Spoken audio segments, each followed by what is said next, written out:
Me llamo Gunnar, soy alemán, pero trabajo en Estonia, en Tallinn.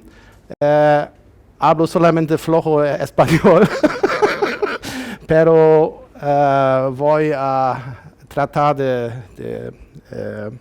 hablar un poquito Spanglish. Oui? Who understands English here? Okay, probablemente puedo empezar en inglés o. As you wish, we will help you. Okay. Okay. Here are some background information we heard already from Erika, where I come from. Today I'm representing Tallinn. Tallinn is the capital of Estonia, very small country, 1.3 million inhabitants. We will see later on that we are a little bit comparable to Uruguay. We are surrounded by big brothers. We are a small country in the middle, but we are not performing badly. Some information about Tallinn. We have about 500,000 inhabitants. I live in Berlin and I commute to Tallinn all the time. We have about 11,000 students.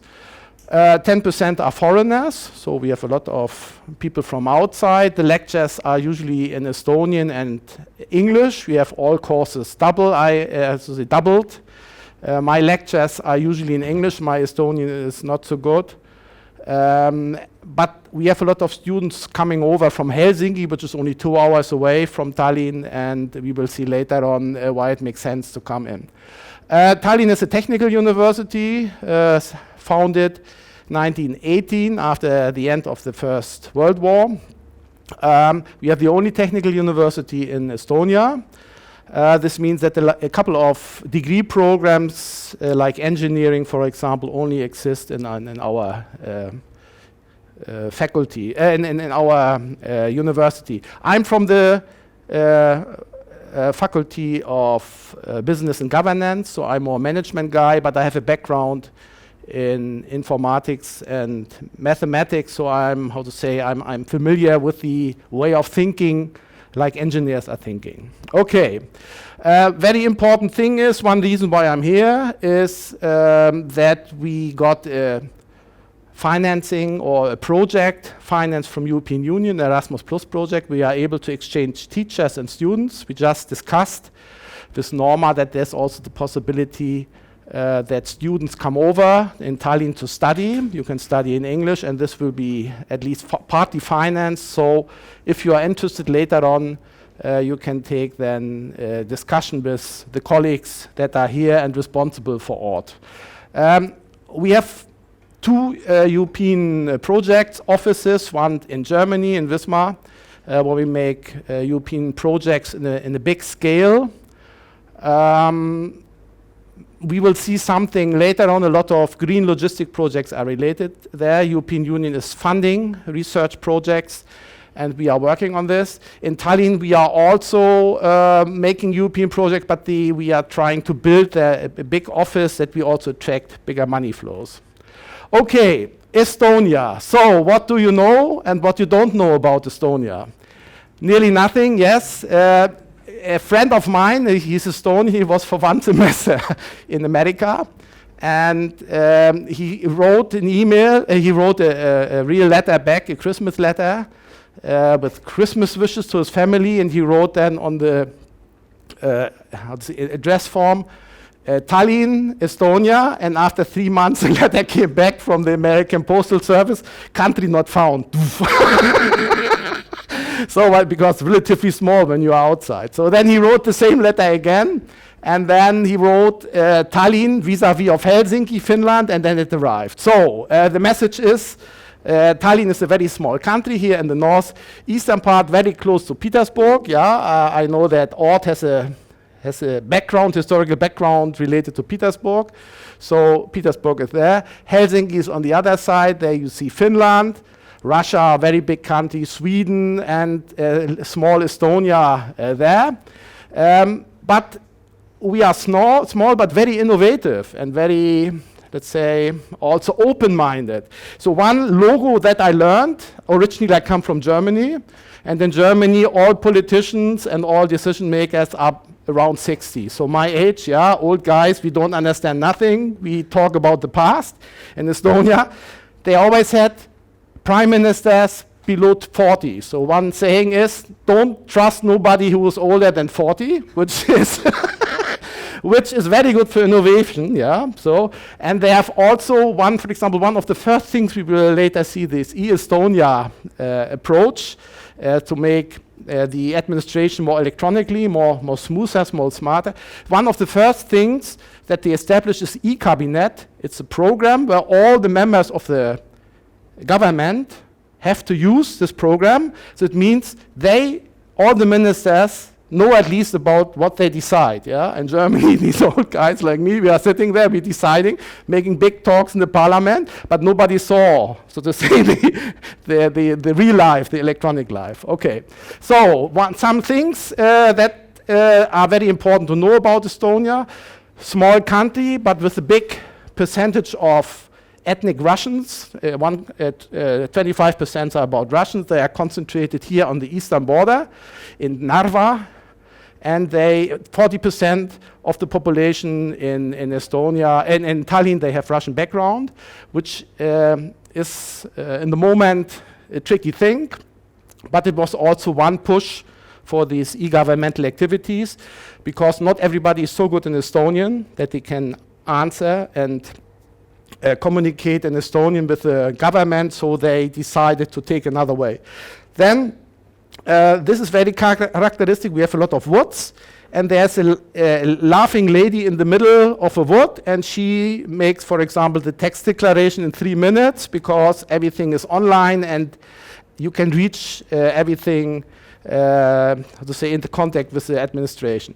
Then we have very nice things we will see later on. These delivery robots, they are called, very small, autonomic vehicles that are transporting pizzas and other goods. They are going inside Tallinn. You can see a lot of them running there, but also in other cities. Estonia was the first country with a full recharging network. This is also interesting to discuss. And then also some historical views here. So the history goes back to the Middle Ages. We have a harbor in the middle, and then you see this Russian church, this Orthodox church. This is also in the center of the old town. So very interesting city. We are on the World Heritage list, so it's also worth to come to us and take a look. What are highlights in Estonia? Because we come back then to the Uruguay situation later on. So my idea is I talk a little bit what we are doing. Then I look a little bit to the Uruguay situation, and then I look what can you do, what can we transfer, what can we learn from each other. Last week we had a longer class with students. They also get tasks, and the tasks were, first we made the lecture together, and then I presented a couple of research papers that we did about green logistics, and the idea was what is applicable, so to say, here from Uruguay, and the other way around is what can we take with us and to Tallinn back, what you did, what we don't have, yeah? Everybody understands what I'm saying, yeah? It's easier for me. This time I didn't speak Spanish, everybody spoke English. So last time I was in the countryside, I had to speak all the time Spanish, and then after 1 week I was able to make the lecture, but now it's too complicated. Okay, so what do we have? We see already the hot topics here. Maritime traffic is a hot topic, we come to this later. Rail Baltica, so the railway is a topic because Estonia became independent 1991. It was a part of Soviet Union. And the total infrastructure was Russian. No, it was not Soviet, it was Russian before. And so the Russian tracks are a little bit wider than the European tracks. So the problem is when you now want to go to Europe with a train, which is too long, but it will be a dream in the future, you have to change the platforms at the border. I read, for example, when I tried to zoom in the Montevideo port, that you're also working with this pulp production from Finland, UPM, that you try to establish hinterland transportation links with trains, for example. But, for example, when you cross the Brazil border, then you have the same problem. So there's already something that pops up that we also have. What we are doing there, I can tell you later. Port of Tallinn is very important passenger port, 10 million passengers every year. Main communication is between Helsinki and Tallinn. A lot of Estonians are working in Finlandia because salaries are, I would say, 2 to 3 times higher. This is important thing, but we also have, and this was also one paper we discussed last week, we are number 4 in cruise ship ports in Baltic Sea region. We have 600,000 cruise ship passengers every year. They are coming in, these big ships I also saw when I was here. You also had one, not this massive in the moment, but they also came in. And the problem is, like for you, the cruise ship port is in the center of the city.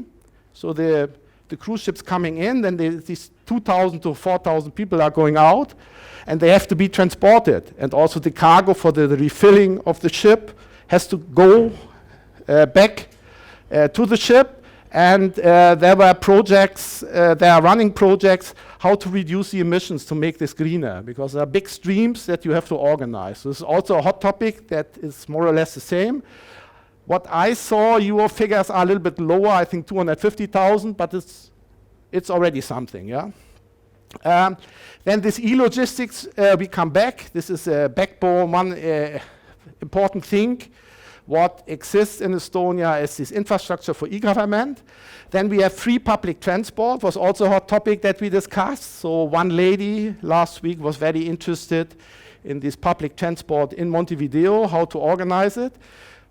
We tried to realize it with public transport. I will shortly say what happens there, what you have to keep in mind, and in which direction it works.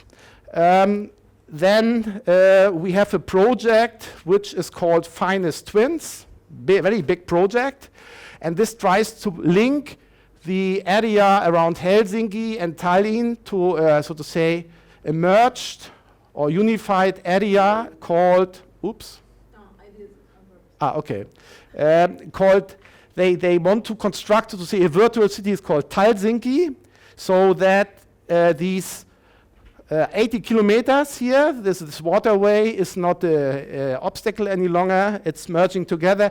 You can buy tickets in Tallinn and take it for the train in Helsinki. You can take, I don't know, your bike with you, things like this. So this is it's a project that I will talk a little bit about it. And one dream, what I don't want to follow any longer, is this tunnel to Helsinki. So to be able to take train links coming from Finland to the south. So these are the hot topics. Finest Twins is something there where you can dig a little bit deeper then. If you're interested, there are a lot of things going on. So what are similarities? What is interesting? So I talked already about small countries with big brothers. Capitals, 2 capitals are existing vis-a-vis. So let's say the linkage, also the mental linkage, the business culture, Tallinn and Helsinki is very close. I don't know how the situation here is, if it makes sense to merge or not. For us, it's a big advantage because we alone are too small. We alone are at the edge of European Union, so we have to become more weightful that they understand what's going on in our area. Their resources are too low. We talked about the cruise ships and the port things. Then interesting thing is that you are more developed in this green energy part. I read you are a very green country and you produce more green energy than you sell or that you use. So you sell it to the surrounding countries, but this is waste of money. There are a lot of questions. Power to X it's called. So what can you do with the surplus in green energy? We have a shortage in energy in the world. So what can you do there to produce smarter goods? It was also one topic. In the moment, nobody took it. We just made a study in preparation for a project for the Estonian government, where we try to produce ammonia with green energy because the prices, they exploded after the Russians went out of these, let's say, out of the, this is sanction out of the business world. There's a shortage in fertilizers, and the prices doubled or tripled in the meantime. And the business idea is then that Estonia could jump in there. Why you don't do this? So this could be also an option to discuss. We talk a little bit about the main logic that we are following in this green logistic part. It's mainly called, it's focusing on multimodal transportation. And I have a small part in, because there was also smart production in, when you try to reduce the emissions or make the transport greener, the easiest way is when there is no transport any longer. So if you reorganize the production, let's say this production situation, then and make the production greener so that the logistic is reduced, and of course logistic becomes also greener. This is one idea. And the rest you heard already. I will talk a little bit. What everybody likes very much is these delivery robots and tele-driving and things like this. We are, this week when I was here, we had a meeting an online meeting in the morning where the new hot topic is active mobility, they call it. So how to reduce the traffic in the downtown. One reason is nobody takes the car. They jump on the bike, which is more a mental problem usually. Yeah? There are studies, for example, that in Holland, so what is this? Netherlands, the people are using the bike all the year. In Germany, only in the summertime. But we have the same weather conditions. So there must be, so to say, a mental difference, which is breaking down a little bit the usage of this. So this is also something what we can talk. But I only have 1 hour, yeah? Yeah, I hurry up, okay. So I wanted to make a commercial block, but they told me most of you are already postgraduates, so I can skip the commercial block. I mean, I have to make publicity for Tallinn, yeah? You are very welcome. I'm from the business department. Only some remarks what we are doing. So we have a very strong entrepreneurship field. Then accountancy is something that nearly everybody has, marketing as well. I'm belonging here to the sustainable value chain group. And then we have this normal management. So these 5 areas are existing in our department. And you are welcome to study them there, yeah? So this is aite is the Estonian word for gracias. Very strange language, it's like Finnish. This is nearly unlearnable because they work with suffixes. So even if you don't understand really Spanish or Russian or so, you have at least these propositions and these words that are linking the sentence together. It doesn't exist in Estonia. Maja is house, majas is in the house, majase is in the into the house. So it means you are confronted with words where you don't see in the beginning how they are fitting together, complicated. I have not high enough IQ for this. So one question was last week, green and sustainability, is this the same? No, this is not the same. There are partly contradictions or competing targets. For example, when you talk about green, then you usually have in mind this ecological dimension. When you talk about sustainability, then the view is broader, and there are really conflicts. For example, everybody talks about electric cars, but for electric cars you need batteries. And batteries need ingredients like cobalt, for example. Cobalt are only produced in a couple of areas in the world. The biggest cobalt producer as well, Congo. And what they are doing there's children work. Yeah, so on one hand side, you want to go, so to say, in the ethical and ecological, let's say, bright world. On the other hand side, there are conflicts coming from ethics or from economic side. So this sustainability is a broader approach, but it doesn't mean that they both are congruent, yeah? Because the sustainability is also taking the social dimension and the economic dimension. And things like poverty or other things are also included. So, of course, on one hand side, to push the development is good technologically, but it should be also sustainable for the people involved. Yeah, this is something what I don't want to discuss deeper, but if you zoom in, we focus here on this ecological or environmental part, green, but it need not to be the, how to say, the long-term strategic target that is good for everybody in the world. Yeah. I also don't want to zoom in, you know everything very well, so they talk when it comes to sustainability issues, and you look a little bit more to this, the bigger picture. They talk a lot about this warming, so warming is to big extent related to the energy production, and the transport sector there is consuming a big share of this fossil fuel. So this is the reason why this green logistics is important to consider. And they are also important for a big share of CO2 emissions or greenhouse gases. So this is more what we are considering when we are talking about this green logistics. But impacts also on the other dimensions. You see, when I came last week here, I had to take the ferry to Colonia and then the bus. Then you had the chance to go there 3 hours to the countryside, and there were really lot of places where you saw there's missing water, so rain, yeah? So this is something what you feel. Other things is fish resources and other things, but there are also discussions around this, how to say, sustainability topic that are not really, as I say, and on the short term linked to, to green logistics.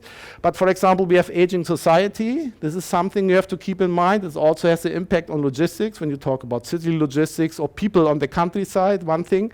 And something what is not really deeply discussed in the literature in the moment is we will have changing logistic patterns in the future. The continent which is exploding in the next 30 years is Africa. Europe is aging society.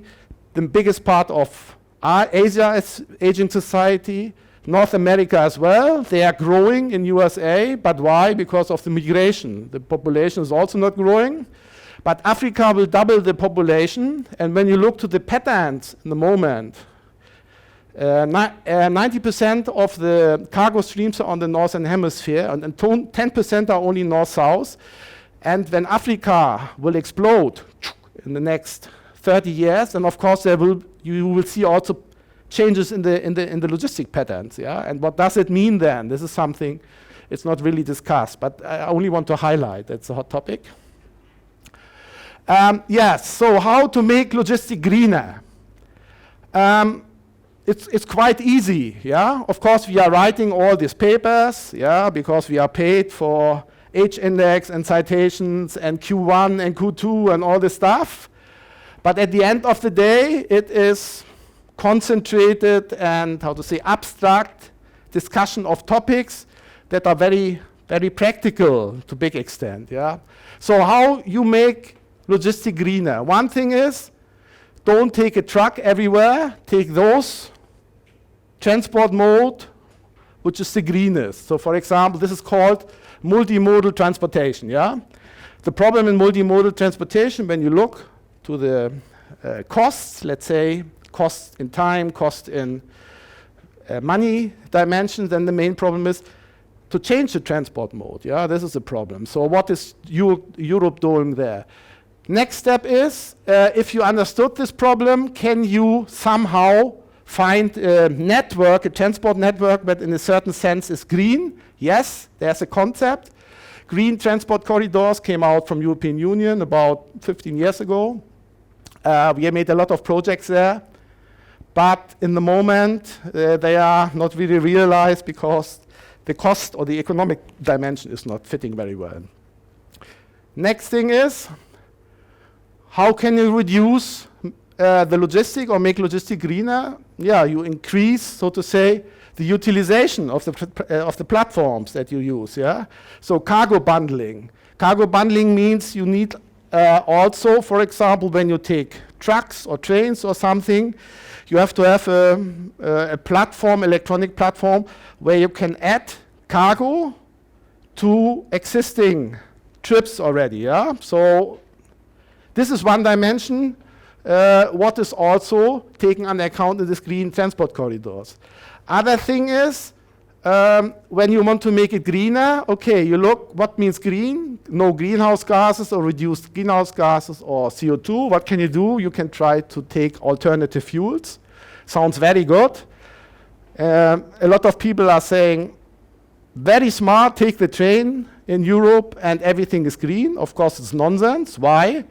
Because it does not depend how you use the green energy. The problem is how you produce the energy. So in Poland, all electricity is produced in the moment by coal.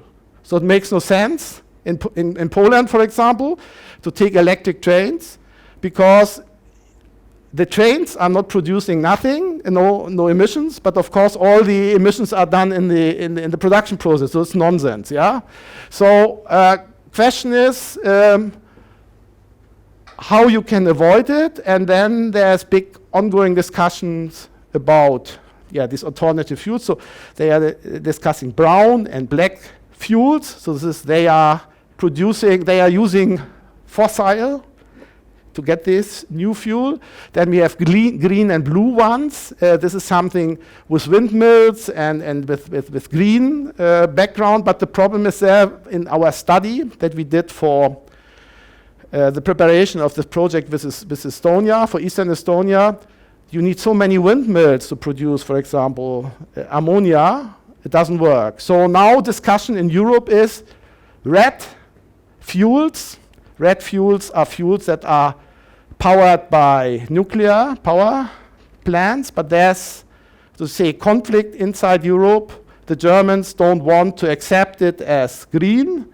The Frenchies rely on nuclear power, so this is something which is still ongoing. So the problem here is, to a big extent, how you produce the fuel, what is the background to produce the fuel. So e-logistic is something that is reducing, because a lot of activities around that you can organize, you can do electronically without using, so to say, ingredients. This is something what I will talk. You can try to also reduce the cost level by these transport robots. Very nice idea from, by the way, these guys who started in Estonia, these transport robots. These are the guys who sold Skype. Skype is an Estonian product to Microsoft, and then they said, okay, now I go, I don't know, somewhere to the south and have a nice life. But then after 1 or 2 years, it was too boring, and then they said, what can we do with the money? And they reinvested then in a new direction. So very smart. Then also one idea to reduce, let's say, the environmental impact is to cross over to a sharing approach in the transport system, for example, car sharing. But car sharing models, if you study them, you can go to the literature, they don't work economically well. And one reason is, for example, that people would take a car from a car sharing place, but you have to look where the car is, and then you drive somewhere, and then you have to find a parking lot. So the environment is too complicated. And there are new services. Yesterday we got approval for a paper, so next week will come out a paper about teledriving from a colleague in Tallinn and me. We were looking to this teledriving as an additional service for improving the service level of car sharing. Yeah.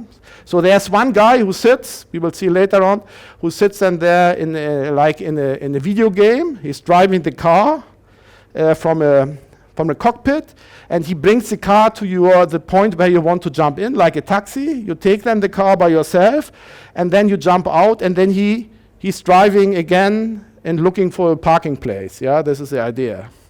Very smart idea. And the things we heard already, I don't know if we will have time, because half of the time is already over, and I'm trying to talk as quick as possible, but it doesn't work. And the production part is localized operations. This reduces logistics. Replace hardware by services, yeah, servification. Maybe you heard about this. You buy mobility. You don't buy a car. For example, one idea is that you buy a very small local car that you use is, for example, the smart car. I saw it here, but you don't take the smart car to drive it to Rio, for example. What do? You take the smart car here. Then with buying the smart car, at least in Europe, this is a construction, you get a discount ticket for the train, and you get a discount ticket for the rental car in Munich. Yeah, so you reduce, so to say, the input. This is one idea. Other thing is, currently when you, I don't know how it looks here, but when you take the Autobahn, so this freeway in Germany or in France, especially Germany, Poland, and France, where a lot of industry is, these inventories are placed on the highways and the trucks. They are driving and driving and driving, and everybody talks about just in time or just in sequence, but in reality, it's nonsense, because when you look from Volkswagen or from someone, it's just in time, they deliver, but of course the trucks are all queuing up on the freeways. So one idea is integrate the producers or the suppliers into the production process. So let the suppliers produce on the spot and don't deliver it to the assembly line. Let the suppliers assembly by themselves. So rent out, buy an assembly line and rent out assembly parts directly for the suppliers. This is one approach. And a more the next step is then Industry 4.0, maybe you heard about it, the cyber physical systems. And there are studies, especially for the maritime sector. I'm working in Germany more on the maritime sector. They predict with these 3D printing, the volume will reduce by 20% that you ship around. So this is significant. Okay, so I will jump a little bit through, and then you see some ideas, and later on you can ask questions. So first thing is we want to come closer to this multimodal approach. You see the emissions are different for different types of transport modes, but when we are talking usually about the costs or the impact of transport modes, we talk usually about internal costs. So the things from the view of the companies. When you take under account also the costs of the society, they are called external costs, then you see the picture can change. So for example, external costs are related to use space. If you take a car, you are using space. This has been built by the society. So you pollute, you make accidents, which cost a lot of money for these insurances and so on. You produce smell and noise and other things, so you can measure. And then you see when you look to the external costs and sum them up with the internal cost, then you have, so to say, an evaluation. The problem is, unfortunately, this is here only a German diagram, but I didn't find so quickly nothing else, but it's so small you can't see in any case. So for example, the external costs are for trucks, are formulated here. For, I think this is for trains, and this is for inland waterways, and you see there's a big difference. When you take under account a truck which is producing already a lot of emissions, is then even more harmful for the environment when you take also the external costs. So there must be, so to say, a combination. Unfortunately, you see the development in Europe by transport modes. The dark blue, these are truck usages. This is in ton kilometers. Then you see the green ones is the train. The light blue ones, I think this is inland waterways, and you see even that you had situations like this here, that you that the truck transport is the most environmental unfriendly. We have increasing volumes. What do you do? So the idea is, the political idea is, internalize the external costs. This is the idea, how you do it. You take toll, yeah? I saw when you came from Colonia, there were also toll stations, but I don't know if it's related to the environmental impact. Probably it's more to the financing of the streets. So, but on the other hand side, you know all the advantages. Trucks are more flexible, railroads can take bigger volumes and so on. And the main idea is that you use, so to say, depending on the distance, the different transport modes. In Europe, usually there's statistic up to 100 kilometers you take a truck. Between 100 and let's say 700, let's about 700 kilometers. The train is the most smart one, and after this you take then maritime transport. You can look then in the slides later. You consolidate the cargo streams. This is this bundling between different hub points. The problem is that then the cost for changing the platform is very expensive, and this leads then to the idea for the European Union to implement these green transport corridors. In the moment, intermodal transportation is, let's say, restricted by the long time and the high cost you need for transferring or for changing the platform. And European Union pumps in money in these transfer stations so that the change of the platform gets cheaper, or is not getting more expensive, and then you come to the situation. This is multimodal transportation, is comparable to truckload transport, but on a lower cost level. But this costs a lot of money, and it doesn't work without public support, at least in Europe. So this is one idea. This is the idea why multimodal transportation is so important. I had two cases there from a port of Rotterdam and port of Hamburg. They have two different concepts. Port of Rotterdam is forwarding along the Rhine River. So they take in the ships and the containers and they put it on the platform, 500 toy ships, inland waterway ships here, and then they ship it to Duisburg. This is in the hinterland. It's about, let's say, 200 kilometers in the hinterland, and from there they distribute. The Hamburg model is different. They collect the containers, put it on shuttle trains to Austria and to Czech Republic, but they all work, so to say, with this multimodal idea. Yeah, the first leg they put with the train, and the last leg they take then with the truck. But this only works when the infrastructure is there.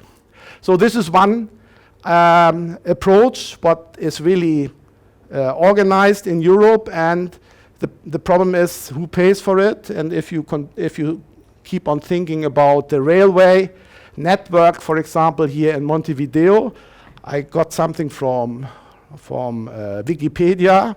Here are a lot of tracks, but I don't know if they are all in use. And the question is, does it make sense? Is the volume high enough to activate these links? And another problem that you have is, what Uruguay is, that you have diesel trains, so you don't have electric trains. So question is, does it make sense to establish that you are very well placed? You can take, so to say, Montevideo, enlarge the scope of Montevideo port to the hinterland with green links, but of course you have then to pump money in the infrastructure, and I don't know if it works. This is worth to discuss it. In Tallinn, we have the problem with the Rail Baltica from Tallinn to Warsaw and then to Berlin, and the problem is there, does it make sense or not? The population is too small. Yeah, it comes out, if the government pumps in money for the infrastructure, then it works, but the population, the cargo volume, persons and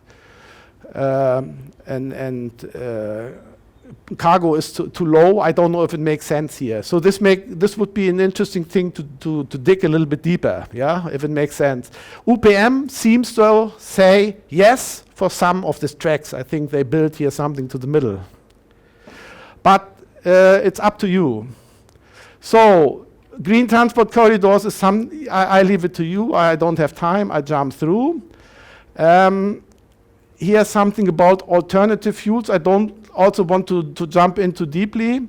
I mentioned all the stuff already here. One interesting thing which is not really discussed in the moment in the literature is who is interested in what fuels. When you look, who are now the big performers in the engine market? This is usually Europe and Japan, a little bit China coming up. They have all the knowledge about combustion engines. All the knowledge that they have is in the gears, in the motors, and everything in. So what kind of fuel they would prefer? Petrol. Or the one they are developing. Yeah, no, this fuel that you can use with the old engines. Yeah, otherwise you come in the locomotive situation. Locomotives, these steam locomotives, they were till Second World War, and after this they stopped. They were changed to diesel trains. And all the knowledge, this was 100-year or 150-year development of very smart engineering, that's imploded overnight. So this is something that BMW, this is something what Toyota, this is something what Volkswagen don't want. So what type of fuels they try to keep in the market? Which type? Hydrogen you can take, ammonia, e-fuels. Yeah, you take. It's possible to take energy and take the energy from green energy to collect CO2 and hydrogen and make, so to say, also comparable fuels like you have. So this is something what I never understood. Why, for example, the German car builders, also in the beginning the Japanese, jumped onto this on this E train because the politicians said E. But this means this is for them it's a suicide direction. For whom it's good to prefer new fuels or non-combustion engines, for all those other countries who have no engineering in this field, yeah? Mr. Musk, for example, with his Tesla, he was someone who combined existing electronic components, electric components, and for him it's very good. He pushes the E dimension because everybody has to start from the scratch. Meanwhile, the first one who jumped out of these classical combustion engine producers, I think was Nissan or Toyota, one of both. They said, no, we go this hydrogen way because with this we stay in the business. And now when you look, also some German car builders like BMW, they say, yes, we are for e-fuels. So how to say this this classical E direction, I don't think that it will be realized in the future. It's good for newcomers. This electric car approach is good for small distances. For example, for trucks or for deliveries in city logistics and things like this. On the long term, I don't see a quick solution for it. Yeah, we will see what happens. So this is something what is not really discussed, or very. Nobody wants to be the guy in the back who's breaking the development.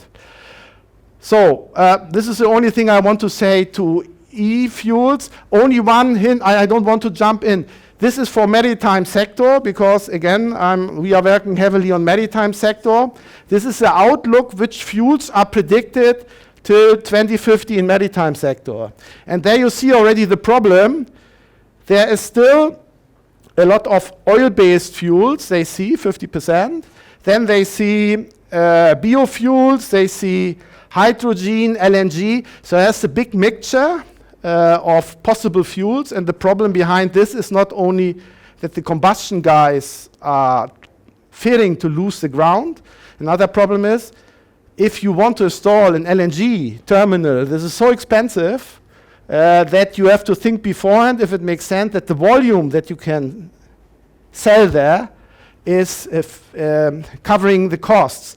So also, this shows already this diversification, the different types of fuels, is not feasible. So it can only work in certain parts of the world. Yeah. So if you go, for example, when we think about this Africa discussion. So when we change now from east-west links to north-south, and you look which infrastructure is available in Africa ports, it doesn't work. It is not possible to realize it with biofuels, with methanol. They will work the next 50 years again with fossil fuels because there's no other option. I don't see no possibility. Okay, then another thing is there's an interesting study. It's already a little bit older from not from Caltech, it's from Caltech, California.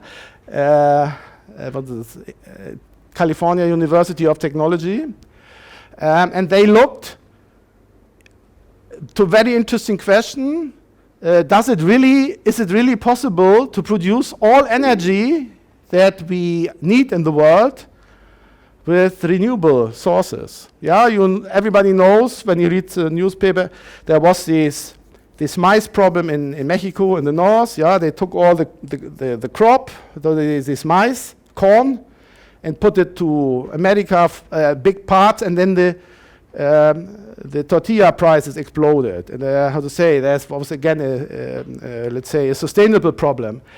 And so we have the message is there's a competition of different sectors competing for energy. Yeah, so you can't increase, for example, the biomass energy part without having an impact on this nutrition or on social impact. So this is something what is not really discussed. And here the interesting thing is that Lewis and his friends, they made a calculation how much energy is needed in 2050.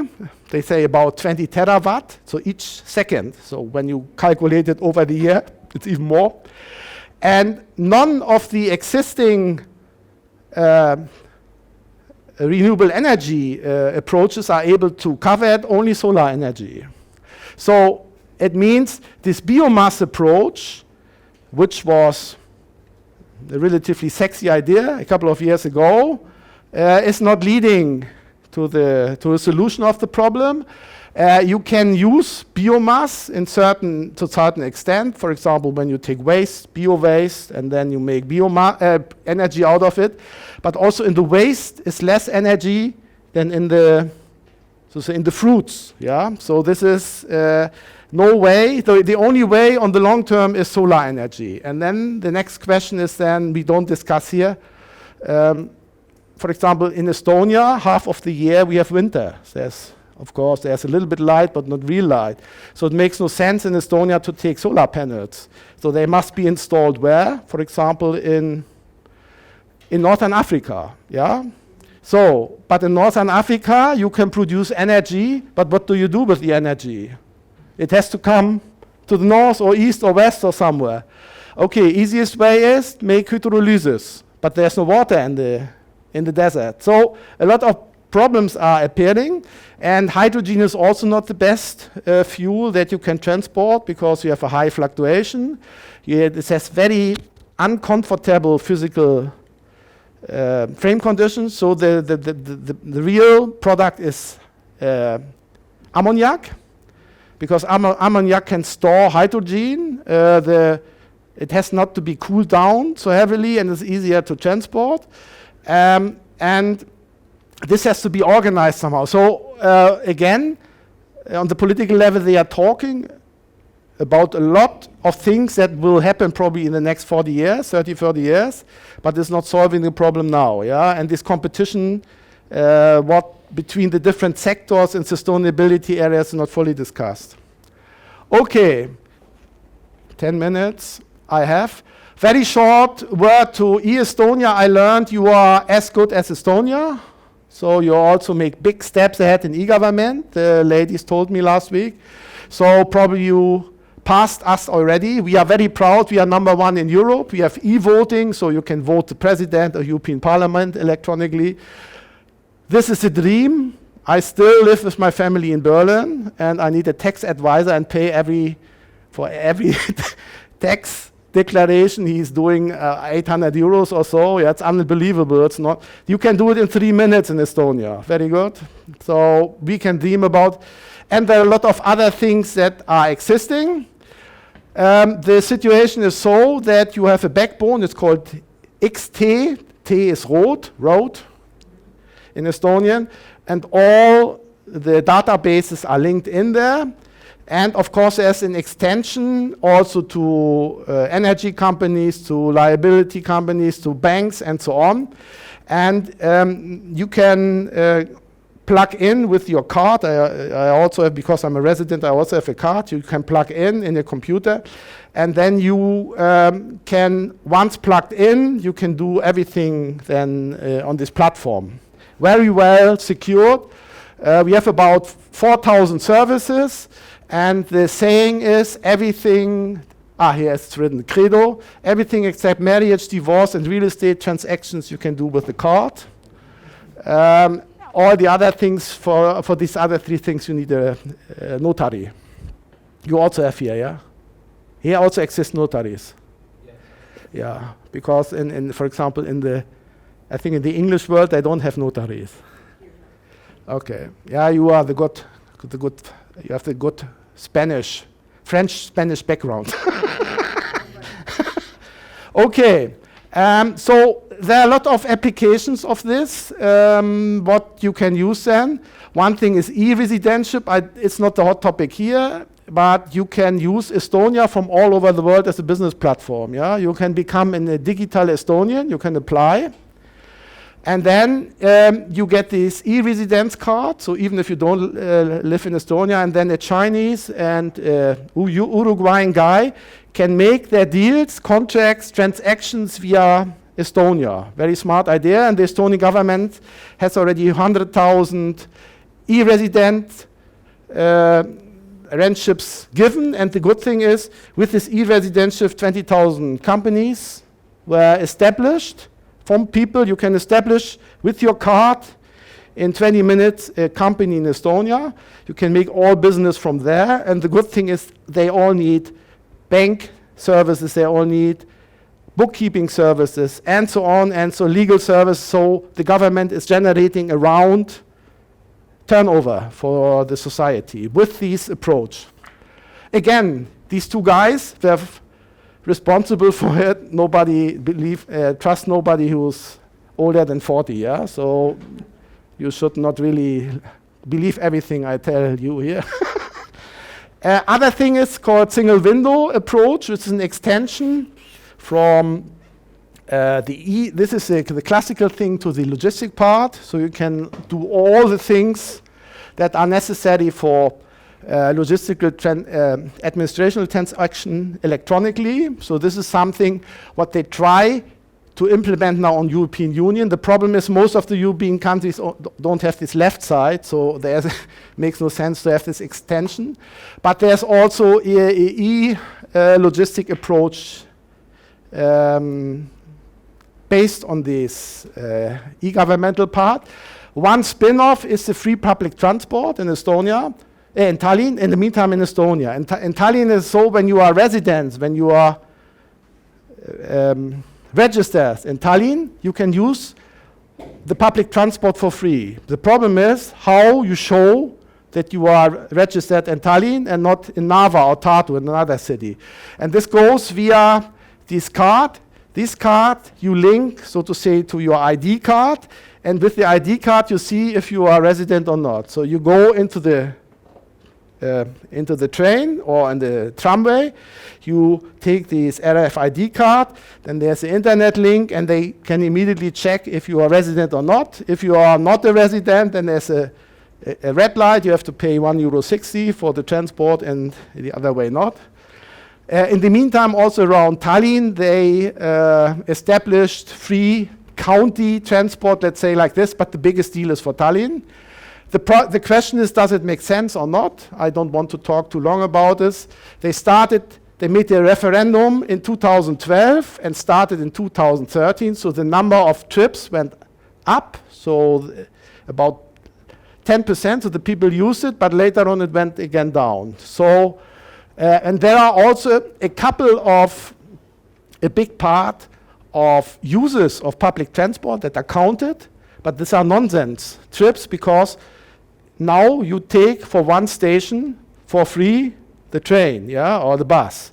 So a lot of people that were not using the transport beforehand, they were walking, they take now for one station the public transport, and this is not sustainable. They still keep it for political reasons, because the party that installed these free public transport is the party which is voted from social weak people, and for them it's a different if everybody in the family has to pay 50 euros more every month or not. So this is a political argument, yeah. But for the let's say for the number of cars, you see the cars went up, and the usage, it's not a big thing. For me, it's great. When I come with the plane, I jump into into the tramway, and very good. So this is about Finland, this Tallinn stuff. I don't talk about this. Some words, in 3 minutes we can do it, yeah. Too much, yeah, and too quick. Two things. One thing is this delivery robot, invented in Estonia. It exists now also in Hamburg, in London, in a couple of American cities. They have 8 cameras around. They have a microphone. They hear what's going on. There's a loudspeaker that if someone comes and wants to crash it, they say, "No, be careful. We see you," and have a picture of you and things like this. The idea is that the delivery with the robot should cost only €1 per delivery. And if you take a guy here I saw here also this, how they call it, this delivery service, it's more expensive. The problem is with these delivery robots, they share the sidewalk, and there are a lot of problems. In some countries, for example, in San Francisco, it's forbidden. In the downtown, you can also take it in the suburbs, so this is a problem. The other idea is to push the car sharing to reduce the number of cars in the city, and this is VAI, which is for cars, and there's also Fernride. This is a company for trucks, and they make this remote driving to improve the usage or the service level of car sharing.